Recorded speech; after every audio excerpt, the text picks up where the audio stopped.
વડોદરા શહેરમાં નશાના કાળા કારોબાર સામે એસઓજી પોલીસે એક મોટી સફળતા મેળવી છે।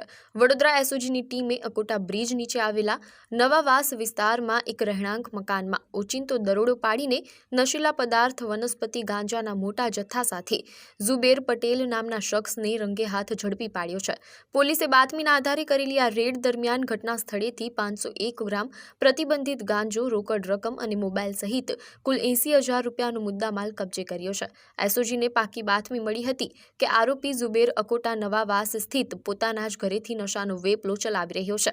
આ બાતમી મળતા જ એસઓજીના પીઆઈ બીડી જીતિયાની સૂચના અને માર્ગદર્શન હેઠળ પોલીસની ટીમે પ્લાન બનાવીને દરોડો પાડ્યો હતો। આ ગુનામાં સંડોવાયેલો ઝુબેરનો અન્ય એક સાગરીત ગની શેખ હાલ પોલીસ પકડથી દૂર હોય તેને વોન્ટેડ જાહેર કરી એસઓજીએ વધુ તપાસના ચક્રો ગતિમાન કર્યા છે।